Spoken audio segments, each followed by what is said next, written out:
Salut et bon retour sur la chaîne, je suis Déborah et ici on parle de refaire sa vie ou de la transformer à 40 ans.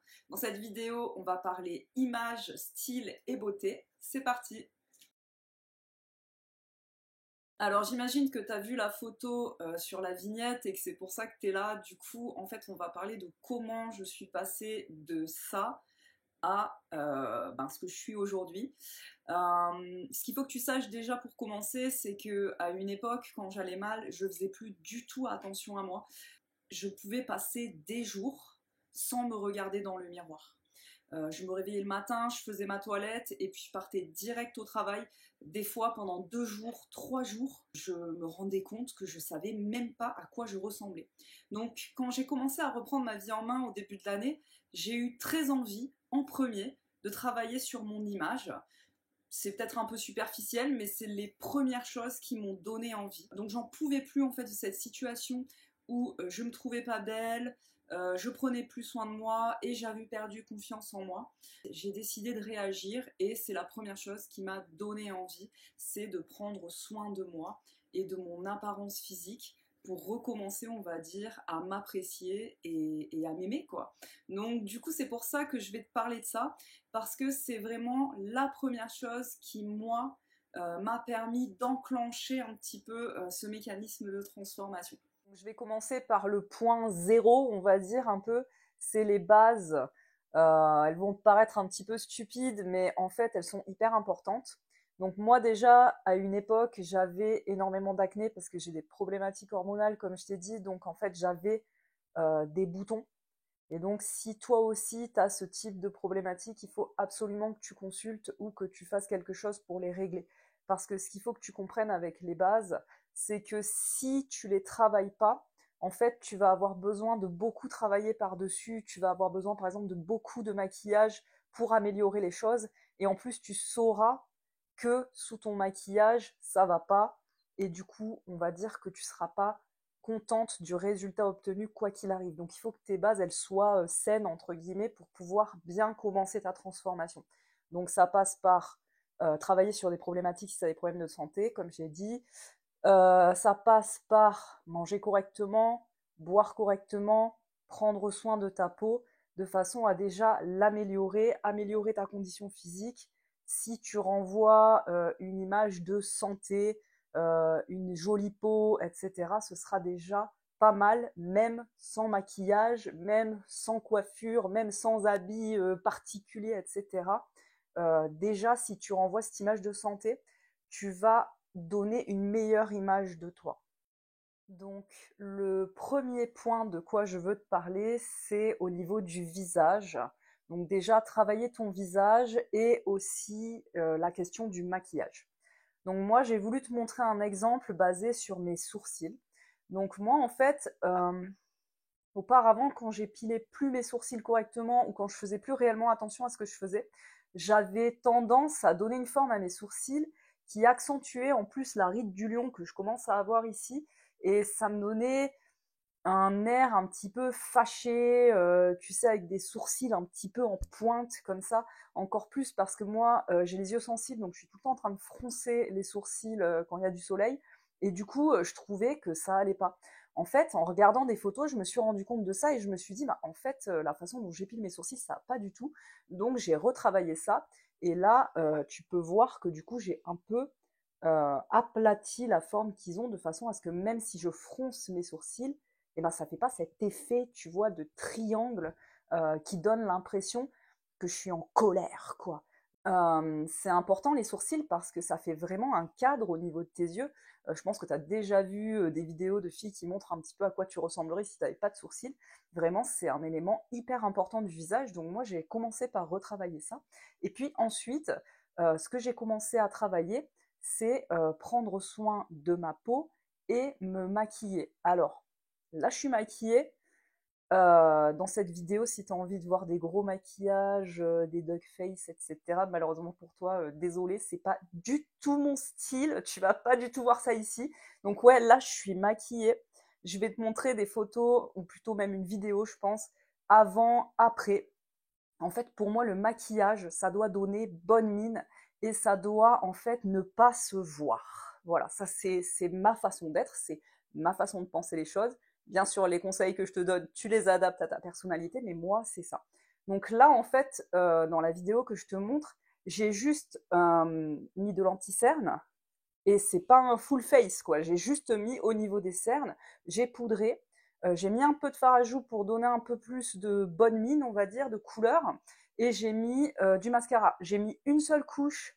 Moi, je supporte pas quand ça se voit, je supporte pas quand ça fait, tu sais, les cils comme ça, là, que chaque cil est, je sais pas, séparé par rapport aux autres. Moi, j'aime que ça fasse naturel. Pareil, je fais hyper attention qu'il n'y ait pas de petits paquets là qui se soient formés, que vraiment ça donne l'impression que c'est naturel.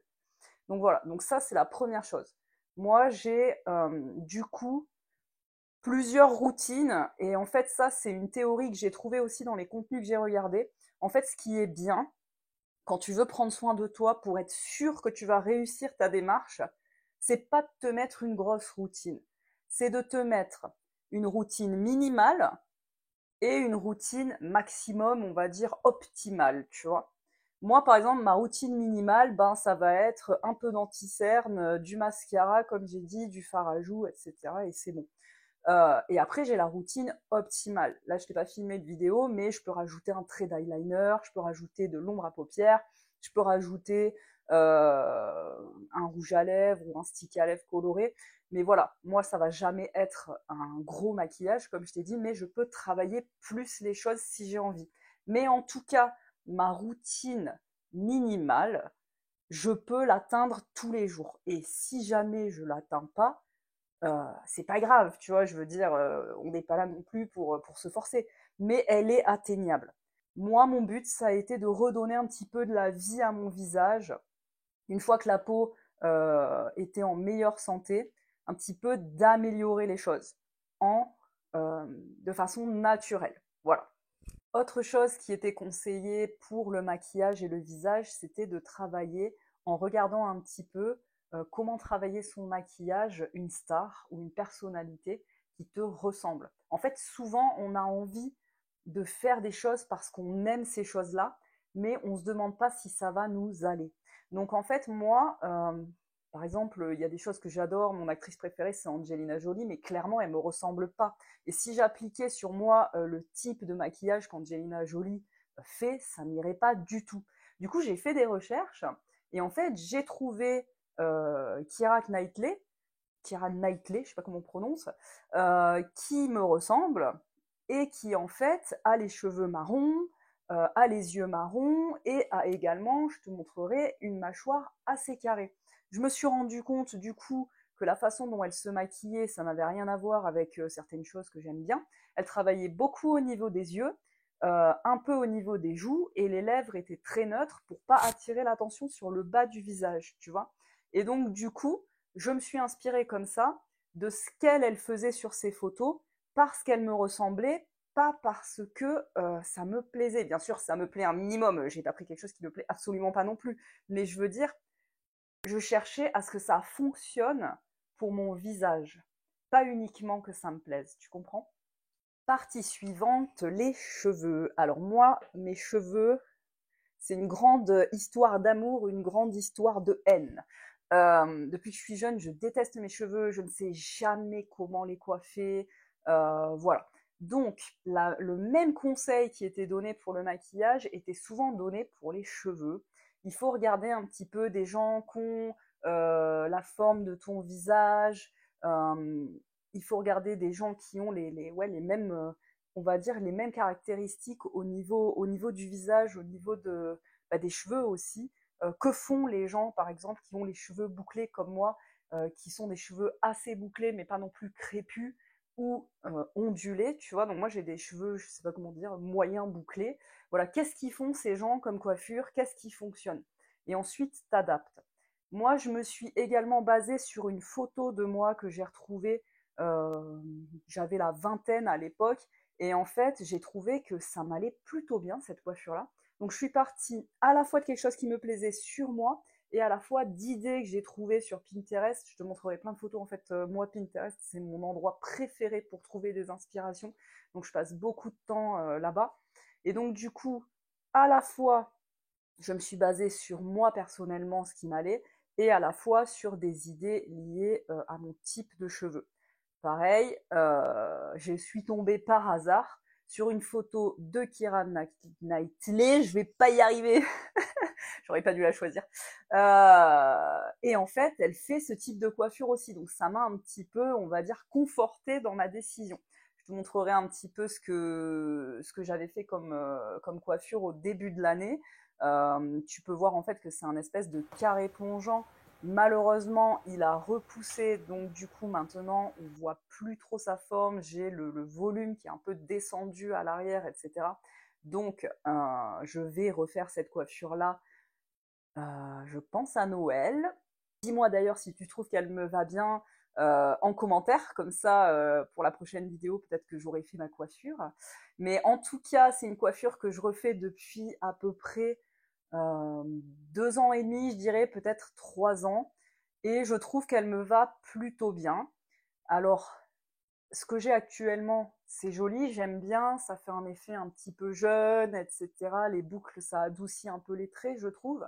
Mais ce que j'aime bien, on va dire, dans la coiffure que j'ai choisie, je trouve que ça fait plus sophistiqué, plus habillé, plus travaillé. Et puis surtout, ça coûte moins cher. Et puis, ça dure moins longtemps de travailler des boucles quand les cheveux sont courts. Troisième point que j'ai travaillé, le style vestimentaire. Donc, pour le style vestimentaire, qu'est-ce que j'ai fait? Je me suis basée sur mes habitudes de vie. Encore une fois, qu'est-ce que j'aime, comment je m'habille, vers quoi je vais spontanément dans mon placard. Et également sur Pinterest et des images d'inspiration. Donc moi, je t'ai dit, j'ai fait des études d'archéologie, donc tu vois un petit peu le genre de choses qui va me plaire. Je suis partie sur des idées de Dark Academy. Je te mettrai des images d'exemples de tenues de Dark Academy. C'est un petit peu british, je trouve, rat de bibliothèque, je sais pas trop comment expliquer ça, nostalgie, etc. Je suis partie bien sûr sur des idées également un peu aventure, Indiana Jones, la momie, on va dire inspiration archéologie. Et puis ensuite, comme je m'appelle souvent, je suis un individu de flemme. Et donc du coup, je suis aussi partie sur des choses très simples, des choses casual, des choses sport chic, des petites choses qui ne demandent pas énormément de travail et qui permettent de donner l'impression qu'on est bien habillé facilement. Voilà. Et puis aussi, ce que j'avais envie, c'était de ne pas avoir à refaire toute ma garde-robe parce que j'ai pas acheté des choses exprès pour pouvoir changer mon style. Je vais le faire au fur et à mesure. Quand je rachèterai des pièces parce que j'ai un besoin par-ci, un besoin par-là, je finirai par racheter des choses qui iront du coup dans le style de ce que j'ai choisi. Et j'ai pas changé mon dressing pour ça. J'ai juste sélectionné les pièces qui allaient dans l'idée de ce qui me plaisait. Donc, il faut vraiment que tu te bases sur ce qui te plaît et puis aussi sur tes habitudes et ton style de vie. Un autre point pour le style vestimentaire, c'est les accessoires. Donc moi, j'ai des accessoires de base et des choses très minimalistes. Donc moi, j'ai uniquement 2 parures de bijoux, une argentée et une dorée que j'adore et que je porte tout le temps. J'ai également ce que je porte aujourd'hui, des créoles dorées et des petites perles. Et c'est uniquement ce que je mets au quotidien. Alors pour choisir mes habits, je me suis également basée sur la théorie des couleurs ou la saisonnalité des couleurs. Je sais pas trop comment on appelle ça en français. Si tu connais pas, je te mettrai un petit exemple. En fait, c'est une façon de classer les couleurs que tu peux porter en fonction des saisons. Je te montre aussi à quoi ça ressemble sur moi. Donc moi, je suis un true spring, donc un vrai printemps. Donc c'est des couleurs à la fois chaudes et lumineuses. Et si tu vois correctement sur la vidéo, j'espère que ça rendra bien parce que j'ai un peu fait un fond blanc DIY pour que ça se voit. Mais la différence entre un rose clair qui est pas très lumineux et un autre rose plutôt chaud et très lumineux, tu peux te rendre compte à quel point au niveau de mon visage, ça me fait un teint soit grisonnant, on va dire, grisâtre, soit au contraire un teint beaucoup plus lumineux, beaucoup plus chaud, et j'ai l'air en meilleure santé. Donc si tu connais pas, je t'invite à aller voir ça parce que c'est vraiment bluffant. Et, et en fait, ça peut vraiment changer ton aspect physique juste grâce aux couleurs que tu portes. Et voilà, on est arrivé au terme de cette vidéo. Du coup, je te fais un petit résumé. Travaille tes bases, travaille ton maquillage, ta peau, travaille ton style vestimentaire, travaille tes cheveux et travaille aussi tes accessoires. Moi, comme je te dis, je le fais de façon simple, mais toi, si tu as envie de faire des choses beaucoup plus travaillées, fais-le. Inspire-toi de ce qui te va, inspire-toi de ce que tu aimes, trouve des stars, des personnalités qui te ressemblent et regarde comment elles travaillent leur maquillage, leur style, etc. Et normalement, en implémentant ça dans ta vie de tous les jours, tu vas réussir à transformer ton image et du coup à transformer ta vie. Voilà, j'espère que ça t'a plu comme contenu, c'est un peu différent, mais en tout cas, moi, ça m'a beaucoup aidé. N'hésite pas en commentaire à me dire si toi, tu as des tips et ce que tu as fait pour transformer ton image. N'hésite pas également à t'abonner pour suivre la suite des aventures et de ma transformation. Je te remercie d'avoir regardé cette vidéo et merci à tous mes nouveaux abonnés. À bientôt dans 15 jours avec une nouvelle vidéo. Ciao!